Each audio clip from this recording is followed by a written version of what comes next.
Okay, quick video for today because I actually have time to make one.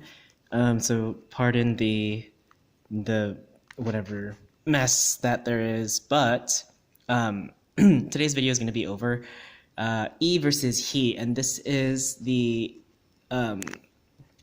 came to me as an idea because I was looking through some comments on YouTube from other people, and one of them was, and this wasn't on my YouTube channel, it was like other YouTubers and whatnot, but one of them was explaining the E versus the E, or the he, right? The prefix and the suffix E, or the distinction between the two, because people get it mixed up. Now, I already covered both of these in the beginning series, so I'm not going to go in depth with this, but this is just a compare-contrast kind of thing, explaining the difference, or the, I don't know, the usage maybe, but yeah. So as we recalled, right, this first E, the prefix E is of the object focus. It's an imperative of the object focus, right? But it's an imperative of the ditransitive verbs, right? Ditransitive verbs. And what is ditransitivity? Well, ditransitive verbs are verbs that can take more than one object, right? So if a verb is transitive, it has a potential to be ditransitive, right? If a verb is ditransitive, it is transitive. So just keep that in mind, right? And transitivity just means like verbs can take agents, objects, nouns, whatever, right? Those kind of things. It can take something.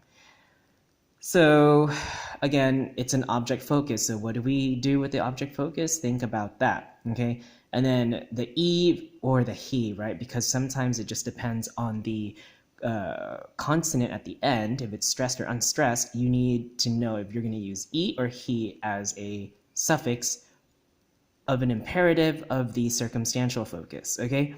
So just know those, okay? Just know those.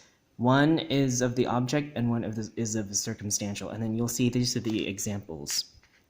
So, but they're both imperatives. That's why I think people get it confused, because I can see where the confusion comes. Sometimes people would probably think, oh, well, how come if I get a verb, I can put E before it and E after it? Well, yeah, but if you change the position of that E, you're changing the focus. And if you change the position of the E, you're also changing something else, and you'll see that here. So the first sentence we have, the first example is with the verb palit, right? Palit. Ipalit ko usa ka kwaderno, right? Ipalit ko usa ka kwaderno, right? The first one, again, is an object. Why? Because we have this g, right? The og, right? Ipalit og, right? Og. Okay, I'm gonna buy an object, right? An object. Ipalit ko usa ka kwaderno, right? So we have our object here, right? Usa ka kwaderno. This is our entire object. One notebook. Kwaderno, one notebook.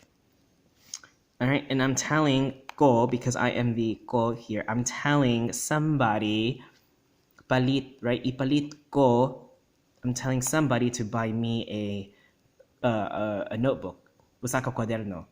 So this is our object, right? But what's the other object that palit can take? It's this one here, ko, right? Because that's why palit can be ditransitive, which is also weird. I just found that out, is that this is our pronoun. This is kind of weird, but it works, right? Ipalit ko usa ka kwaderno, right? Buy me this object. Next sentence. Paliti, right? Now, we're no longer saying ipalit, but paliti ko be ni ani, right? Buy me this, right? Buy me this. Sige na. Paliti ko be ni ani, right? Buy me this, right? We have two objects here. Again, we have the pronoun and this demonstrative pronoun. So we have two objects, right? Because paliti is ditransitive, right? And if it's ditransitive, it's also transitive, so you can do something with it, right? So paliti, the verb is buying object one, object two. So the verb is the buying, right? So object one is getting an object two, or whatever this is, right?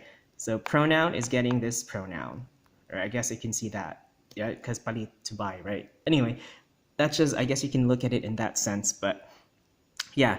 Politiko be ni ani. If you're gonna have, actually, I want to talk about this e. If you're gonna have this e here, you're gonna definitely need to have an object, right? If you look at the previous videos that explained this, it's gonna show that.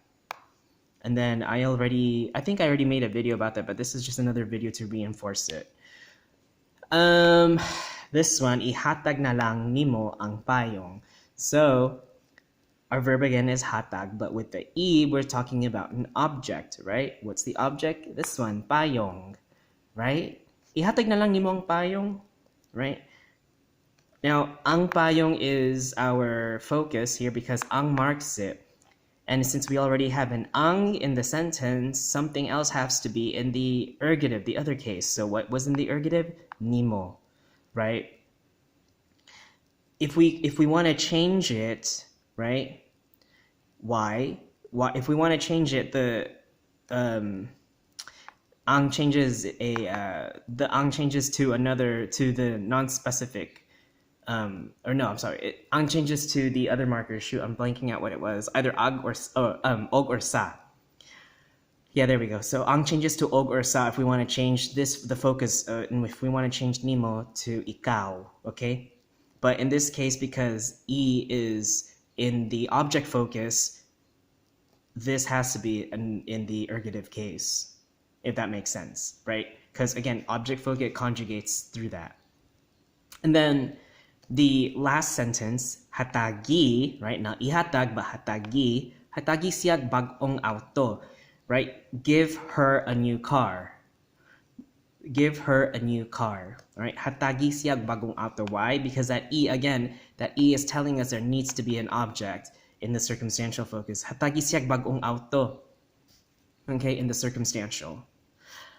So hopefully this can kind of help-ish in a way. If not, I'm sorry. This is the best that I can do to explain it. Or if not, you'll just have to find other ways to find out or make it stick somehow. But hopefully this will work out in the end for you.